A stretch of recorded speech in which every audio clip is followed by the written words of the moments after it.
दशरथ महाराज जो कि पुत्र के जन्म से पहले भी वो सोच रहे थे, चिंता थी कि अयोध्या कौन संभालेगा। तो अब तो पुत्र हो गए, 4 पुत्र हो गए, चारों का विवाह भी हो गया।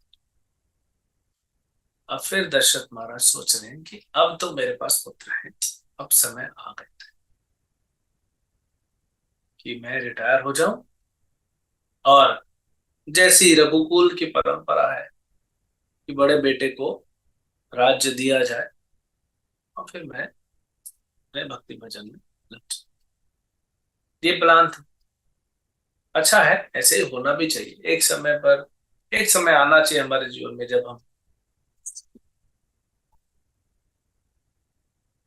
भौतिक चीजों को छोड़ के अपना ऑफिस, घर, दुकान, थोड़ा भजन में लगे। मृत्यु आने से पहले अपने आप को मोक्ष के लिए तैयार करें। अभी भी हम जॉब करते हुए हो सकता है भजन कर रहे हैं, लेकिन वो क्वालिटी थोड़ी कम होती है। तो वो तो ठीक है, करना चाहिए, लेकिन धीरे धीरे भजन की क्वालिटी और क्वांटिटी दोनों बढ़ाना है। दोनों बढ़ाने कब होगा? जब हम धीरे धीरे अपने रिटायरमेंट का प्लान। तो दशरथ महाराज ने सोचा कि अब मैं पूर्णतया भक्ति में लीन हो जाऊंगा और मेरे पुत्र संभाल लेंगे, राम राजा बनेंगे, बाकी 3 इसके भाई जो हैं इसको अपने प्राण से भी ज्यादा प्रेम करते हैं, वो सब संभाल लेंगे। सब कुछ प्लान हो गया। इन्होंने पूरी असेंबली बुलाई, दरबार बुलाया, सारे मंत्रियों को बुलाया, वशिष्ठ जी को बुलाया। बोले कि मैं आप सबको बताना चाहता हूं कि आप सबने बहुत सेवा की है, मैं आपको धन्यवाद देना चाहता हूँ कि आपने इतनी सेवा की, अयोध्या की, मेरे आदेश को माना और बहुत अच्छे से सुचारू ढंग से आपने सब कुछ सुव्यवस्थित रखा, शत्रुओं से बचाया, अधर्म से बचाया, और अयोध्या जो है धर्म की नगरी बन के उठी है।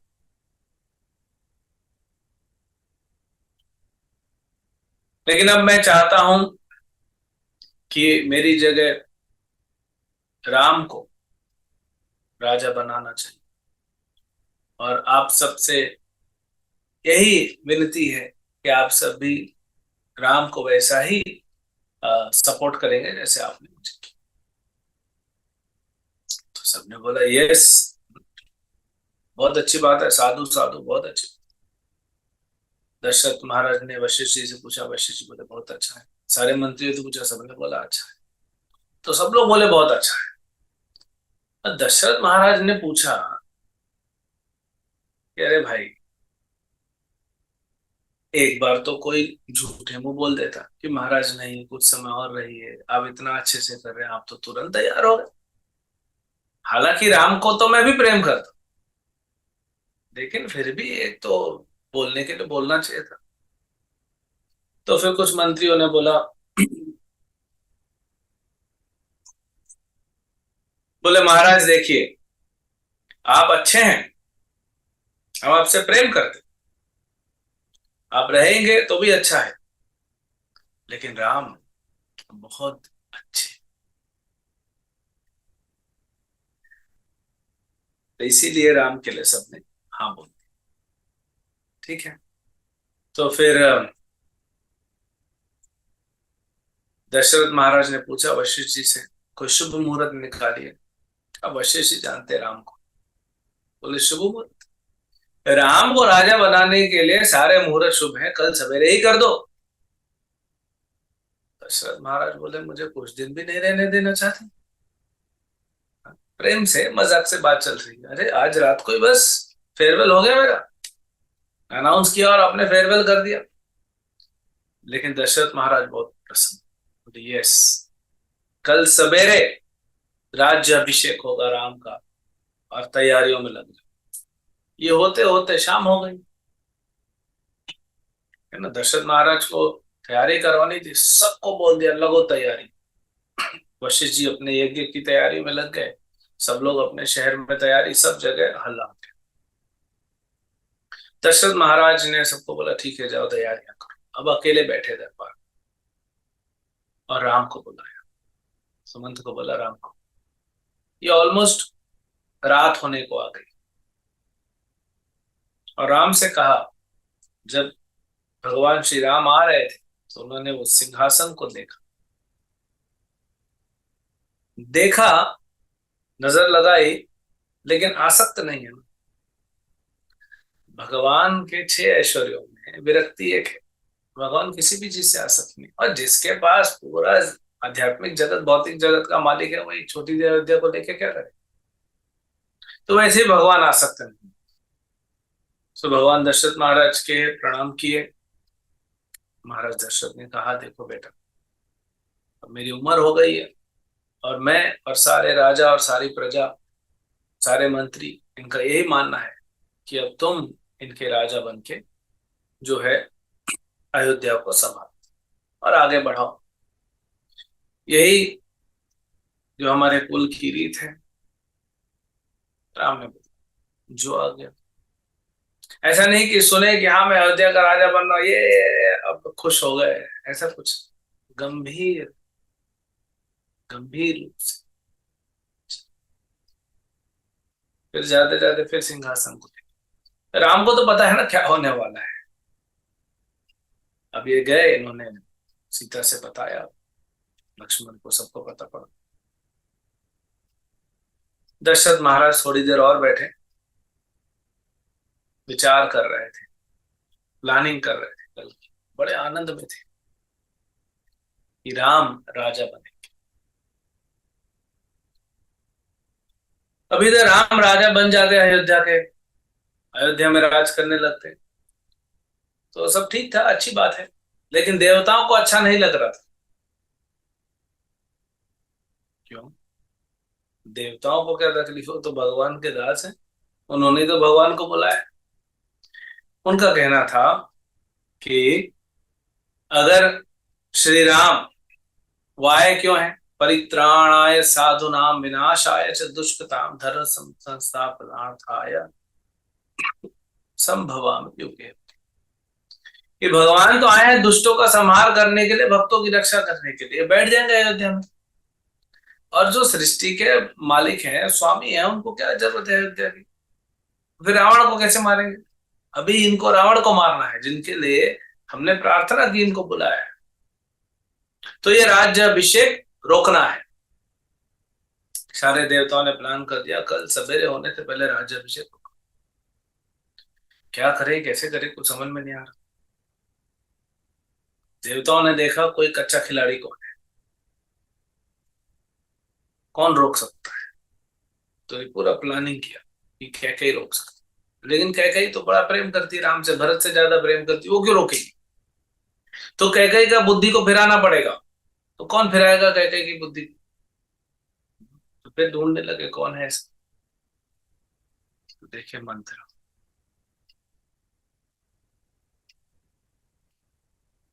मंथरा का बुद्धि ऑलरेडी फिरा, ये जल्दी से पकड़ में आ जाएगी। तो मंथरा का बुद्धि फिराएंगे और मंथरा के द्वारा कैकेयी का बुद्धि फिराएंगे, और कैकेयी जो है वो दशरथ को संभाल, और ये राज्याभिषेक। है ना, कभी कभी अपने ही लोग को ऐसा करना पड़ता है, कुछ बड़ा करना है तो अब मंथरा जाती है कैकेयी के पास। और देखिए कैकेयी का भी अपना इतिहास है। कैकेयी के पिता जो हैं वो, जब कैकेयी छोटी थी उनकी मां चली गई थी उनके पिता को छोड़। तो मंथरा ने एक हिसाब से तब से पाला हुआ है। था तो पीठ में कुबड़ कुब्जी थी, लेकिन मंथरा ने बचपन से कैकेयी को पाला है।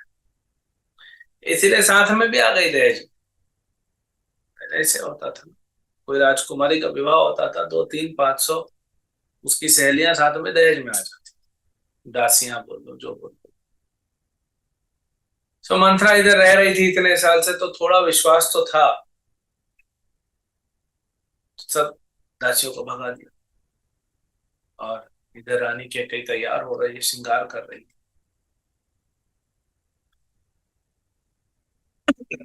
अभी महाराज दशरथ आने वाले हैं, आए नहीं है। ज्यादातर यहाँ आते थे। तो अब मंथरा बोल रही है, सुना है तुमने कुछ? कैकेयी को बोल, कैकेयी बोलती है, अब अपने श्रृंगार बिजी है, श्रृंगार देखते देखते शीशे में। क्या सुना है कि महाराज दशरथ कल सवेरे राम का राज्याभिषेक कर। तो कैकेयी बड़ी प्रसन्न हो गई, उड़ गई अपनी कुर्सी से। वाह, कितना अ, अच्छा खबर तुमने सुनाई है, कितनी अच्छी खबर है। मैं तो सब कुछ तुमको दे दूं, तुमने इतनी अच्छी खबर सुनाई है, मैं सब कुछ दे दूं, लेकिन मेरे पास अभी जो है वही मैं तुमको दे रही हूँ। अपना गले से हार निकाल कर सबसे महंगा मंत्रा को दे दिया कि तुमने इतनी अच्छी खबर सुनाई कि राम राजा बने। बहुत अच्छी बात है।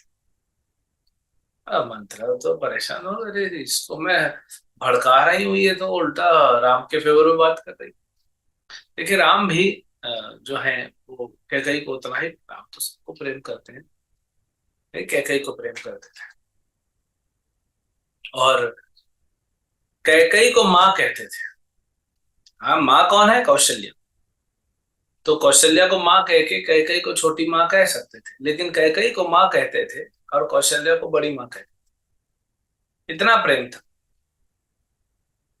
और माता कौशल्या, माता कैकेयी का भी बड़ा प्रेम था राम से। तो ये परेशान हो गई मंत्रा, बोलती है तुमको कुछ गलत नहीं लग रहा है? कैकेयी बोली, क्या इसमें क्या गलत है? अरे बड़ा भाई है, राजा का उम्र हो गया है, अभी तो बड़ा भाई राज्य करेगा। नहीं लेकिन भरत भी तो है। हाँ? राम का राज्य की जगह, राम को राज्य देने की जगह भरत को क्यों नहीं? इतना सुनते ही कैकेयी भड़क गई, बोली मंत्रा, तुमने आज ये बात बोली है, अगली बार मत बोल। तुमने मेरी सेवा की है इसलिए छोड़ रही हो, नहीं तो तुम्हारी जबान काट देती हूँ। रानी है वो तो कर सकती है, वो उसको कहेगी इशारा करना, काट दो, जबान काट देगी। तो मंत्रा थोड़ा घबरा गई, ये तो मैं जितना इसको भड़का रही हूँ मेरे ऊपर भड़क रही है। और सोचना पड़ेगा, सोचना। तो ये तो देवताओं का पूरा प्लानिंग करके आई है। तो मंत्रा बोलती है ठीक है, तो तुमको अच्छा लग रहा है, मुझे क्या प्रॉब्लम? मैं तो दासी हूँ, मैं तो पहले भी दासी थी, अभी भी दासी हूँ, आगे भी दासी रहूंगी, मेरे को क्या फर्क पड़ता है? अब ईर्ष्या को कैसे जागृत किया जाए, कंपटीशन को कैसे जागृत किया जाए, अब यहाँ पे इसने चालू किया। मंत्रा कहती है मैं तो पहले भी दासी थी, आज भी दासी हूँ, आगे भी दासी रहूं, मेरा क्या फर्क? लेकिन अगर राम राजा बना तो तुम राजकुमारी थी, रानी हो, लेकिन आगे दासी बन जाओगी। मुझे कोई फर्क नहीं पड़ता, मेरे को क्या, मेरे तो 100 रुपए पहले भी सैलरी थी, अभी भी 100 रुपए, आगे भी 100 रुपए मिले, मुझे क्या फर्क? 2 रोटी खा लिया, मुझे निकल जाना, बुढ़ापा मर जाऊंगी। वो ऐसे दिखा रही कि मुझे कोई फर्क नहीं पड़ता, फर्क पड़ता था। क्योंकि अगर राम राजा बन जाएंगे तो कौशल्या राजमाता हो जाएगी, तो कैकेयी का वैल्यू कम हो जाएगा, तो उसकी दासी मंथरा का वैल्यू और कम हो जाएगा। हालांकि ऐसा कुछ होता नहीं, राम नहीं करते ऐसा। लेकिन मंथरा कैकेयी को पढ़, बोल रही है देखो, अगर राम गुस्से में है, अभी उसकी बातें सुनना नहीं चाहती कैकेयी, अगर राम राजा बना तो सीता रानी बने, कौशल्या राजमाता बन जाएगी, दशरथ महाराज उतना ध्यान देंगे नहीं, वो अपने भक्ति वचन में लग जाएंगे, तुम बन जाओगी दास की माँ। क्योंकि भरत तो दास है ऑलरेडी राम का, अब तो ऑफिशियल हो जाएगा। तो तुम तो दास की माँ मतलब दासी हो गई, रानी से दासी हो जाओगी, मेरा क्या, मैं तो तुम्हारी सेवा बचपन से कर रही हूँ, आगे भी करूंगी। अब कह कही का थोड़ा। और कौशल्या, कौशल्या राजमाता बनेगी। तो अब इसका थोड़ा दिमाग फिरना चाहिए। देखा मंत्रा ने, कही कही कि हाव भाव चेंज हो रहे, ध्यान से सुन रही। मौका मिला। अब तो क्या था, अब तो बाउंसर पे बाउंसर ही चलाना था इसको। बोले देखो ऐसा है कि अभी तो तुम्हारा तुम श्रेष्ठ हो, क्यों? क्योंकि राजा का ध्यान है, लेकिन राजा पर ध्यान नहीं देंगे। राजा ने तुमको धोखा दिया है। और थोड़ा सा मेरे को दशरथ ने धोखा दिया। बोले हाँ, कैसे? बोले देखो ये 15 दिन से प्लानिंग कर रही है। झूठी है मंत्र।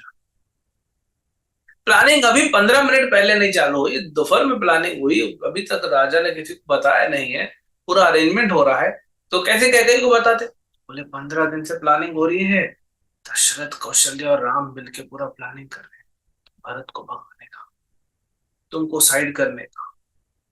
तुमसे तो मीठी मीठी बातें कर ली राजा ने, अरे मेरी सुंदर रानी हो, मेरी प्रिय रानी हो, ऐसा करके तुमको तो हीरो का हार दे दिया, अच्छे अच्छे रेशमी कपड़े दे दिए।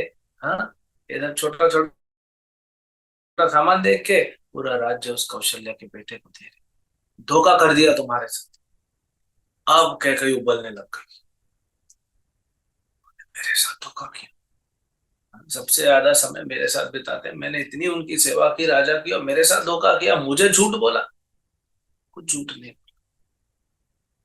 दशरथ महाराज धर्मपरायण है। तो अब मंत्रा ने देखा कह कही ऑलमोस्ट तैयार है,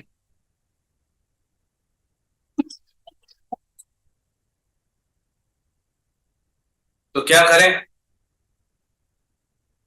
तो बोले कि क्या कही ने पूछा क्या करूं, ये तो कल सवेरे होने वाला है, मैं क्या कर सकती हूँ? मंत्रा ने कहा "हाँ, तुम क्या कर सकती हो, लेकिन बड़ा दुख आने वाला है, समझ जाओ। क्या कही, तुम्हारे जीवन में दुख आएगा, तुमको नौकरानी बना के रखेगा राम। सीता तुम पे हुक्म चलाएगी, कौशल्या तुम पे हुक्म चलाएगी, छोड़ने नहीं वाले तुमको। क्योंकि दशरथ चले जाएंगे वनवास, और भरत राम के अगेंस्ट कुछ बोलेगा नहीं, वो तो भोला है बेचारा, भोला भाला है, फंसा लिया उसको राम ने। तो सोच लो। तो अब तो बहुत दुखी हो गई, इनसिक्योरिटी देखने लगा, अंधकार देखने लगा, भविष्य में पूरा अंधकार देखने लगा, क्या करूं क्या करूं? कैकेयी बोलती है एक काम है, एक उपाय कर सकते हैं।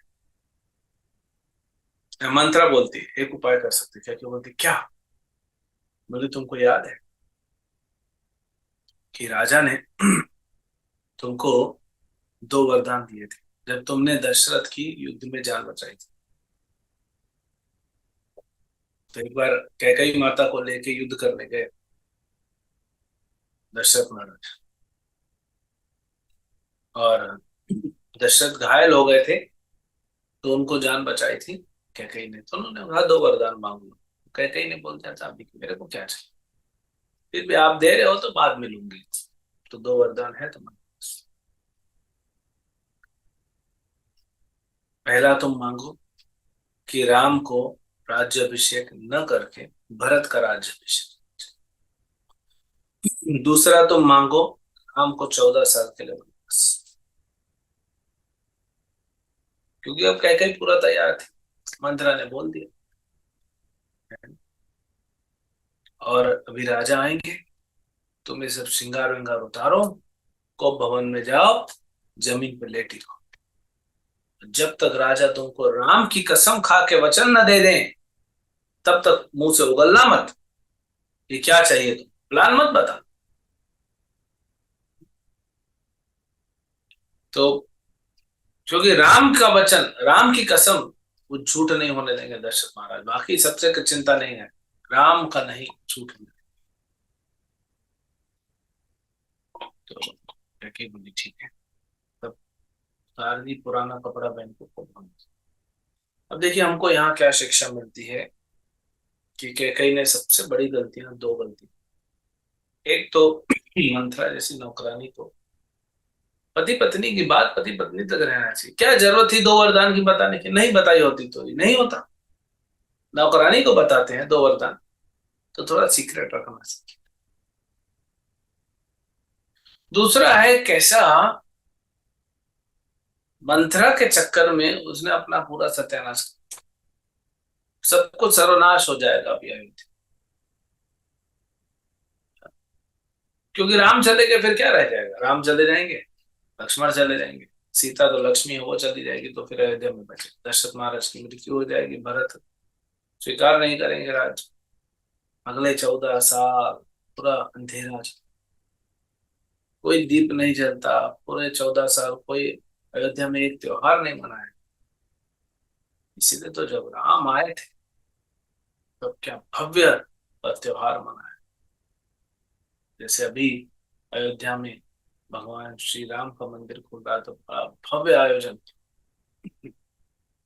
भगवान से संबंधित उत्सव को भव्य तरीके से मनाना चाहिए। हमारी जितनी शक्ति, जितना सामर्थ्य हो, जितना पैसा हो, लेकिन उत्साह भरपूर होना चाहिए कि आज जन्माष्टमी है, आज रामनवमी है, गौर पूर्णिमा है, सीता नवमी है, राधा अष्टमी है, बड़ा भव्य आयोजन होना चाहिए। भगवान से संबंधित कोई भी फेस्टिवल पड़े हो हर्षोल्लास से मनाना चाहिए, दुखी नहीं होना चाहिए। तो ये हो गया। फिर कैकेयी ने गलती कर संग ले लिया। तो हमारे जीवन में भी ऐसे बहुत सारे मंत्राएं हैं जिनका संग हमें नहीं लेना चाहिए। हमें भक्ति करके भगवत गीता भागवत पढ़ के बुद्धिमान बनना चाहिए और समझना चाहिए, रामायण से शिक्षा लेनी चाहिए कि हमको ऐसे लोगों का संग नहीं कराना जो हमको भड़काते हैं। क्योंकि कोई व्यक्ति आपको भड़का देगा ना अपनों के खिलाफ, अब उसके हो जाते हैं। अच्छा, देखो मुझे सच बता रहा है मेरा पति ऐसा है, देखो मुझे सच बता है मेरी पत्नी ऐसी है, मेरा भाई ऐसा है, मेरे माँ ऐसे है, मेरा बाप ऐसा है। झगड़ा कराएगा। हम दूसरे से पूछते भी नहीं है कि बात सत्य है कि नहीं, तुरंत क्रोधित हो जाते हैं। और क्रोध में डिसीजन, एक बार चेक तो कर लो सामने वाले ने ऐसा बोला है कि नहीं बोला है, बोला है तो उसका क्या मंतव्य है, वो तो चेक कर लो। तो फिर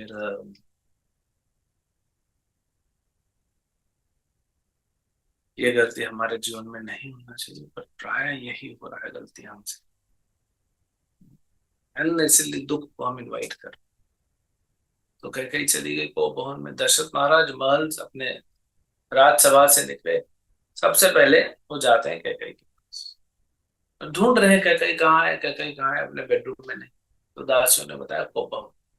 कोप भवन, अब कोप भवन में रानियां क्यों जाती हैं कि मैं बहुत दुखी हूँ, बहुत परेशान हूँ, इसीलिए मैं श्रृंगार भी नहीं करूंगी, हाँ, और जमीन पे लेटी लाऊंगी पुराने कपड़े, मतलब दुखी हूं करके बताना चाहती। तो दशरथ महाराज गए, इधर और कोई नहीं था, दास सबको बाहर भेज दिए, क्या कि लेटी हुई है, उठाए, बोले मेरी प्रिय रानी तुमको क्या हो गया, हाँ? अरे तुम इतनी सुंदर हो, ये तुम्हारे चेहरे को क्या ग्रहण लग गया है, क्यों तुम दुखी हो, क्या मैंने कुछ नहीं दिया है, मैंने तुम्हारी सेवा में कुछ कमी कर दी, मेरे से कुछ गलती हो गई, मुझे बताओ, मुझे दंड दो, लेकिन ऐसे मत। पुरुष कितना भी शक्तिशाली रहे, पृथ्वी को कंट्रोल कर ले, लेकिन स्त्री के हाथ में ऐसे नहीं। ये महाराज दशरथ शिक्षा थे।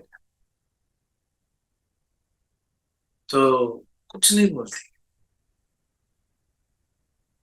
अब कुछ नहीं बोले सामने वाला तो दूसरे को और चिंता होने लगी, बोलने लगे, बड़े फिर गंभीर आवाज में, "क्या आपने मुझे तो वरदान दिए।" दशरथ महाराज, हाँ हाँ दिए थे, बोलो ना क्या चाहिए तुम, नया महल बनाना है, नई गाड़ी खरीदनी है तुम्हारे लिए, बैंक बैलेंस बढ़ा दो, तुम्हारा एफडी कर दो, नया क्रेडिट कार्ड दे दो, कपड़े दे दो, ज्वेलरी दे दो, क्या दे दो, बोलो तुमको क्या चाहिए। स्त्री क्या मांगेगी, ये सब मांगेगी, उनको लगा ये सब मांगेगी, दो वरदान, कौन मना किया तू। कैकई बोलती है पहले कसम खाओ कि जो मांगूंगी वो दोगे। अरे हम रघुकुल हैं, हम रघुकुल ही हैं भाई, रघुकुल रीत सदा चली आई, प्राण जाए पर वचन न जाए। और वही हुआ, प्राण चला गया दशरथ। वचन वचन देते वक्त भी थोड़ा ध्यान देना चाहिए, किसको वचन दे रहे हैं, क्या वचन दे रहे हैं। कभी भी कुछ भी पलट सकता है। तो बोले मैं कसम खाता हूं, कह के बोले नहीं, राम की कसम खाओ। दशरथ महाराज गंभीर हो गए, इतना बोल रही है, कितना क्या हो गया। ठीक है, ज्यादा में ज्यादा बोल देगी कि राम का राज्य अभिषेक के बाद मुझे वर्ल्ड टूर ले चलो, तो ले जाएंगे, उसमें क्या दिक्कत है। तो बोले मैं राम की कसम खाता हूं, जो मांगोगे। अब कह के नहीं बोला, बोले मेरा पहला वरदान कि राम के जगह भरत का राज्याभिषेक। दशरथ महाराज को तो ऑलमोस्ट हार्ट अटैक, ऐसे कैसे हो सकता है।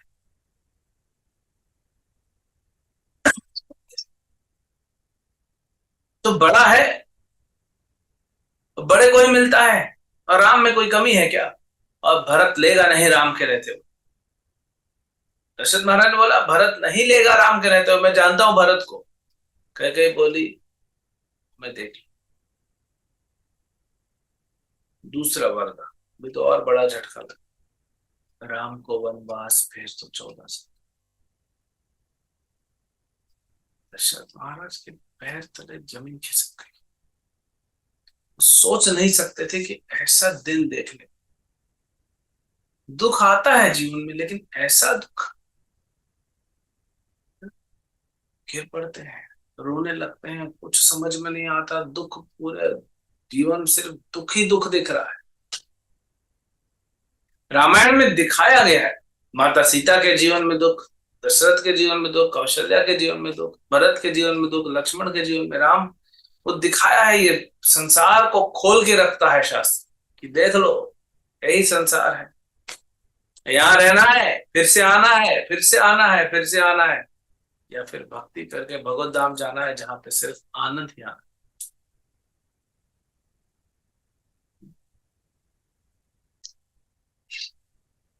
तो आकाश पड़े हैं जमीन से, बोल रहे हैं कि ठीक है कैकई, अगर तुम चाहती हो तो मैं भरत को राज्य दे दूंगा, राम कुछ नहीं बोलेगा, लेकिन वनवास तो न भेजो। हाथ जोड़ रहे, वनवास तो न भेजो, मैं अपने पुत्र के बिना जी नहीं पाऊंगा, उसको यहीं रहने दो, वो छोड़ देगा। कैकई को पता कि नहीं नहीं, अभी वो मान जाएगा, बाद में पलट कर देगा, युद्ध कर देगा, मेरा बेटा को मार के जबरदस्ती राज्य छीन लेगा। बल्कि जानती है कि राम ऐसे नहीं है, लेकिन मंत्रा ने फिरा दी। जब बुद्धि फिराई जाती है तो ऐसे ही होता है। तो फिर अब इधर सुमंत्र ढूंढ रहे हैं राजा कहाँ है, राजा कहाँ है। पता पड़ा को भवन, तो ये इतने खास थे, आ गए। टेलीफोन तो था नहीं, आ गए। देखिए राजा जमीन पे पड़े हुए हैं, रो रहे हैं, दुखी हैं। ये, ये भी सब पॉलिटिशियन लोग हैं, इन लोग को पता पड़ जाता है कि कुछ तो ऐसा बात हुआ है, कहीं कहीं को भवन में है, कुछ तो हुआ है। तो पूछे महाराज क्या हुआ। अब महाराज कुछ बोल ही नहीं पा रहे, सिर्फ रो रहे हैं। राम से वो 10 दिन का विरह नहीं सह पा रहे थे, विश्वामित्र के पास भेजे, 14 साल मर जाएंगे, और यही होगा, 5वें दिन मृत्यु हो गई। दशरथ नहीं प्राण रख पाए। और यही प्रेम है, ये कृष्ण प्रेम है, ये भगवान से प्रेम है, राम से प्रेम। यही हम सबको लाना है अपने जीवन में। एक क्षण भी हम भगवान का नाम लिए बिना, भगवान की कथा सुने बिना, भगवान का दर्शन लिए बिना नहीं जी सकते, मर जाएंगे। ये है कृष्ण, इस लेवल पे आना, इसको कहते हैं भक्ति। थोड़ी देर भी दर्शन बंद हो जाता है, मंदिर का भी रात हो गई, दर्शन बंद हो गया, सवेरे खुलेगा, भक्त बड़ा बेचैन हो जाता है, सो नहीं पाता है, रात भर भगवान के बारे में सुनता सोचता रहता है, नाम जप करता रहता है, सो ही नहीं पाता, सिर्फ प्रतीक्षा करता है कि कब द्वार खोलेंगे, मुझे मेरे प्रभु का दर्शन।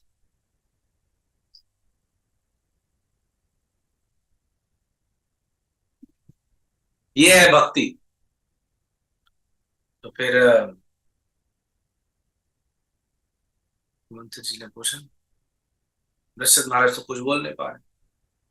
कैकेयी बोलती है, अब पूरा कैकेयी बोलेगी। कैकेयी कहती है सुमंत से कि महाराज अपने बड़े पुत्र राम से मिलना चाहते हैं अभी। ये आधी रात हुई है, अब भी लेके आओ। तो महाराज की तरफ देखते हैं तो कैकेयी डांट देती है, सुना नहीं, यही महाराज की आज्ञा है। जाते हैं से लेके आते हैं। इधर राम तैयारी में लग गए हैं। तैयारी इन द सेंस जो भी बेसिक यज्ञ वगैरह करना है थोड़ा तो तैयारी। इधर माता सीता तैयारी कर रही है, कौशल्या तैयारी कर रही है। माता सीता बोल रही राम को सब अच्छा, सब तैयारी करनी। और राम को बोला बात है तुरंत। राम पूछते हैं कि इतनी रात को, तो सुमंत बताना नहीं चाहते। नेगेटिव न्यूज पहले नहीं देनी चाहिए, बाद में बता पड़े ठीक है। बोले नहीं, कुछ राज्य अभिषेक का बात करना अर्जेंट है। ठीक है, गए तो कोप भवन में देखा। जब अपने पिता को उस दशा में देखा तो राम संभाल नहीं सके अपने आप। बहुत दुख मिला उनको, तुरंत उठा लिया अपने पिता को। लेकिन ये समझ रहे थे कुछ तो गड़बड़ है। बोले क्या हुआ? सिर्फ रो रहे हैं, रो रहे हैं। इतना बड़ा राजा, इतना बड़ा व्यक्ति अगर रोए तो बेटे को कैसे लगेगा? कह कह कहती है राम, तुम्हारे पिता ने मुझे दो वरदान दिए, और वो दो वरदान एक है कि तुम्हारा राज्य अभिषिक्त नहीं होगा, भरत का। और दूसरा है तुम 14 साल के लिए वनवास कब जाओगे? सूर्य उगने से पहले आज निकल जाओगे ऋषि भेष में। हाँ, वेश चेंज करोगे, ये राजा वेश में नहीं जाओगे। राम ध्यान ही नहीं दिए, ये छोटी सी बात है। राम ने कहा बस, इतनी छोटी सी बात के लिए आपने मेरे पिता को इतना दुख दिया।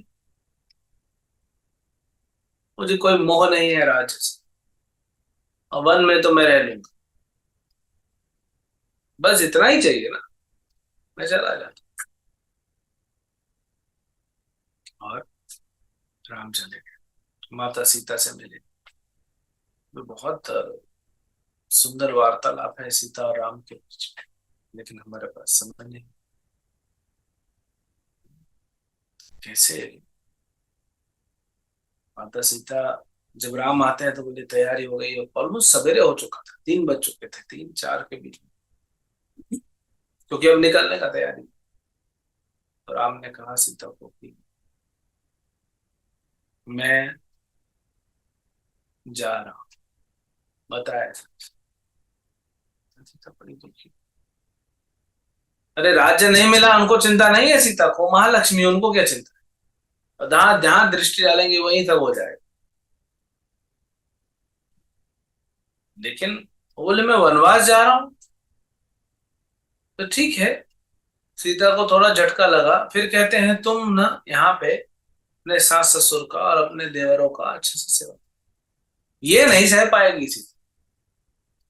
माता सीता बोली नहीं नहीं, ये नहीं होगा वैसे। वनवास जाना है तो मैं चलूंगी, मैंने तो वचन लिया है ना, आपसे विवाह किया है, तो मेरा तो वचन है कि मैं आपके साथ ही रहूंगी, जहां रहूंगी। सुख चाहे दुख में आपके साथ रहूंगी। सुख में आपके पीछे, दुख में आपके सामने। ये तो मैंने वचन लिया है। फिर आप कैसे कह सकते हो? तो बहुत विस्तार से बात होती है यहाँ पे। और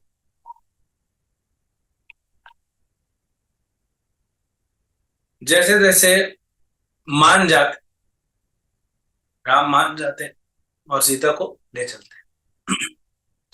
अब कौशल्या के पास आते हैं। माता कौशल्या तैयारी में लगी होती है, बेटे का राज्यभिषेक। बहुत दुख देखे, दुख क्यों देखे? पहले तो कोई संतान नहीं थी। फिर राजा का ध्यान हमेशा कैकेयी की तरफ रहता था, ज्यादा शुद्ध है उसकी तरफ ध्यान रहता, मेरे को दासी बना के रख। लेकिन अब मेरा बेटा राजा बनेगा, तो बड़ा खुश थी। राम ने आए, आशीर्वाद दिए। राम ने कहा माँ, पिताजी ने मुझे वन विभाग दिया है। वन विभाग, एग्रीकल्चर मिनिस्टर, फॉरेस्ट मिनिस्टर, मतलब अरे मेरे को वनवास मिला। माता कौशल्या के हाथ में सामान था, और कौशल्या खुद बेहोश होने वाली थी, राम ने संभाल दी। लक्ष्मण वहां आ गए, सीता आ गई। ये क्या कह रहे? कौशल्या माता रोने लग गई कि भाग्य ने क्या, विधाता ने क्या मेरे भाग्य में सिर्फ दुख लिखे हैं? हमेशा दुखी मिलेंगे? जब थोड़ी सुख की थोड़ी किरण दिखती है फिर दुख आ जाता है। तो क्या विधाता ने मेरे भाग्य में सिर्फ दुख ही लिखे हैं मेरे लिए? देखिए, आज लोग कहते हैं वो मेरे जीवन में दुख है, भगवान के पास। अरे भगवान की माँ के जीवन में भी ऐसी। इसका मतलब नहीं कि भगवान कमजोर है, भगवान सिखा रहे हैं। ये संसार ऐसे ही है, इतने निकलो यहां से। आप पैसा कमा लो। कौशल्या कौन है? लक्ष्मी की सास है। कितना पैसा होगा? दशरथ की पत्नी है, सोचो। भगवान की माँ है, और क्या चाहिए? दुख तो है। तो हमारे जीवन में कई बार हमारे भक्त पूछते हैं, तो जी हम तो भक्ति कर रहे हैं, फिर दुख क्यों आता है? तो दुख तो आपका कर्म अनुसार है। एक कर्मों से दुख आएगा, दूसरा दुखालय में रह रहे हो तो दुख का तो आएगा। छींटे तो पड़ेंगे दुख। तो वो कैसे मानते? जैसे जैसे आके राम ने मना की। राम ने लक्ष्मण से कहा, लक्ष्मण तुम ध्यान रखना, भरत शत्रुघ्न आएंगे तो उससे प्रेम से रहना, और मैं जाता हूँ। लक्ष्मण बोले किधर जा? आज तक मैंने आपको छोड़ा था अकेले, आज आप मुझे छोड़ के जा रहे हो। मैं तो आपके साथ जाऊँ। बोले नहीं यार, तुम ध्यान रखो। नहीं, पहले तो लक्ष्मण भड़क गए कि मैं जाके दशरथ को मार दूंगा, भरत आएगा बदला लेने, भरत को मार दूंगा, राजा तो आप ही बनो। दशरथ को बोलते मैं दशरथ को मार दूंगा। राम ने कहा, लक्ष्मण हमारे पिता है, धर्म यही नहीं सिखाता, तो हमें अपने पिता का आदर करना चाहिए, उनके वचन का हमको पालन करना चाहिए। तो जैसे जैसे लक्ष्मण ने मना लिया कि मैं भी चलूंगा, तो बोले जाओ अपनी माँ से परमिशन लेके आओ, उनको तो बता कर। बोले क्या परमिशन लेनी, चलो इधर से। बोले नहीं, जाओ। तो लक्ष्मण जाते हैं सुमित्रा के पास। बोलते हैं ऐसा ऐसा बात है और मेरे को जाना है। ये रामायण का सबसे महत्वपूर्ण श्लोक यहाँ पे बोला जाएगा सुमित्रा द्वारा। सुमित्रा कहती है, हे पुत्र, राम ही तुम्हारे लिए दशरथ है, सीता ही तुम्हारी माँ है। राम ही तुम्हारे पिता है, सीता ही तुम्हारी माँ है, और जहाँ राम और सीता है वही तुम्हारे लिए अयोध्या है। और तुम्हारा धर्म है राम और सीता का सेवा करना। जाओ, इधर आने की आवश्यकता नहीं थी, जाओ और इनकी सेवा करो। ये है एक माँ। एक माँ को अपने बच्चे को भगवान की सेवा में आगे बढ़ाना चाहिए। यही माँ का कर्तव्य है, नहीं तो माँ बन के क्या फायदा, या पिता बन के। तो लक्ष्मण की माँ ने कैसे लक्ष्मण को सीताराम की सेवा में लगाया। हर माँ को अपने बच्चे को भगवान की सेवा में लगाना चाहिए, तब वो असली माँ कहलाती। और लक्ष्मण ने उर्मिला से नहीं पूछा, चले गए, मिले भी नहीं। इसीलिए आचार्य कहते हैं, कुछ आचार्य भाव में कहते हैं कि माता सीता का त्याग से बड़ा त्याग था उर्मिला। माता सीता ने तो त्यागा क्या, अपना राज्य, लेकिन उनका पति उनके साथ है। उर्मिला ने तो अपने पति को त्याग दिया भगवान की सेवा के